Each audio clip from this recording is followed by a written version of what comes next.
everybody. Today we are going to look at how to put vinyl on a glass product. What you're going to need is, we're going to look at a couple of methods, but what you're going to need is some rubbing alcohol.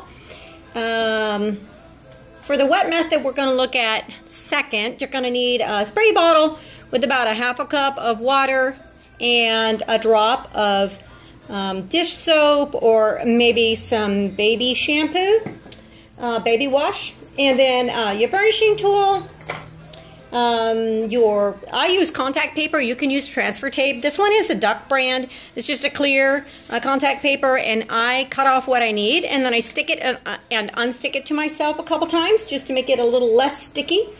And then you're going to obviously need your glass product, the vinyl design you want to put on, and then a dry erase marker. Now we're going to use the dry erase marker to mark our placement to help us get things positioned. Okay, so we're going to just jump right into it. The first thing I'm going to do is I'm going to clean off, I'm going to use this rubbing alcohol, and I'm going to clean off my glass. Now all I'm trying to do here is just make sure I don't have any, fingerprints, any gummy stuff, anything like that on my glass, no dust, anything like that. And alcohol dries really quickly, so basically we're ready to go. Now what I'm going to do next is I'm going to take my dry erase marker and I am going to place, just approximate where I want that design to go, and I'm going to pick just the bottom. So I'm going to say my design, I think I want my design to come up down about this far. Now if this was a project that was like a square item, or maybe it was had a particular length and height, I might also then mark a middle point.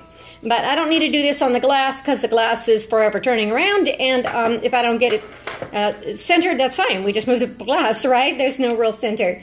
All right, so the next thing I'm going to do is I'm going to take my design, my vinyl, and what I've done is I just took the transfer tape or the contact paper and applied the vinyl to it. And now what I'm going to do is find that placement using my mark, and I'm going to find a place that I like and just kind of rest the vinyl right on it about where I think it should be. Now, the next thing I'm going to do is, because this glass curves, and it can get even trickier with a more curved design, but because this is curved, I'm actually going to just rub the top part of this design in place. Okay, and then I'm going to come a little bit this way and rub, and a little bit this way. And the reason I'm doing that is just to get it to stick. Now, if this is in place, what I can do is rock it a little bit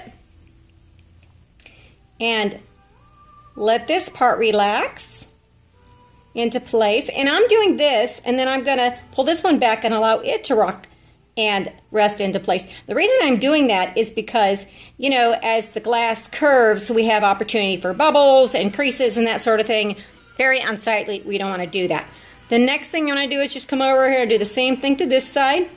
It doesn't matter if you start on the bottom or the top, but I'm going to do the top. Whoops, that one didn't look so nice. I'm going to pull it up and do it again.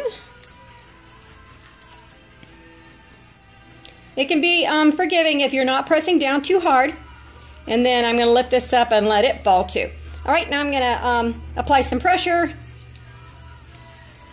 all around. And then I'm going to go pull up the transfer tape and discard it. Now what I like to do is just go in, and I'm going to go around just using, a cloth, or this paper towel is what I happen to have handy. So I'm getting ready to that dry erase mark. And just going over my vinyl, the edges and so forth, to make sure I have good adhesion. Okay, and you can see now that my design is in place. Now what I like to do at this point is I put it in my towel warmer. I just turn it on, and I let the towel warmer turn itself off. You could use a blow dryer, but or you could do nothing. When you heat up vinyl, it does activate that the adhesion behind it, and it helps it to stick better. So I'm done. What you do need to know, though, is because heat does activate it does excite that adhesive.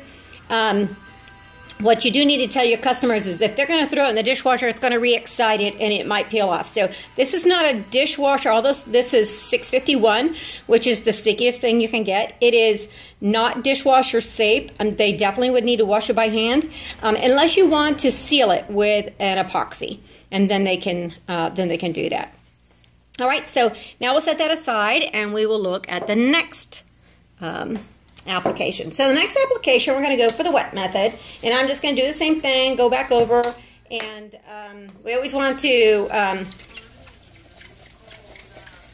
clean off our workspace when we're working with glass. You know, it could be lint, it could be anything that's on there, and we definitely don't want that to get up underneath the vinyl.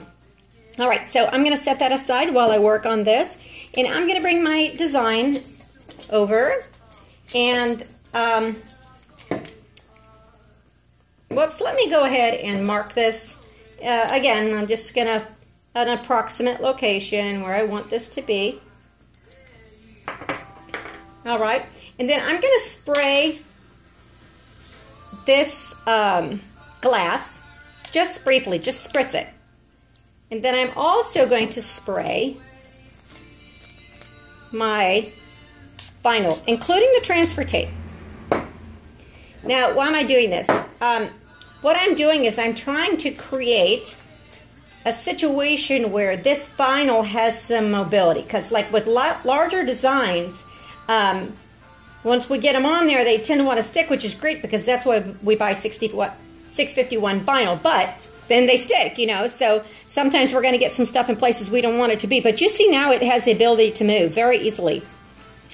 What we're going to want to do is put it in place, and then we're going to want to burnish, or basically push all of that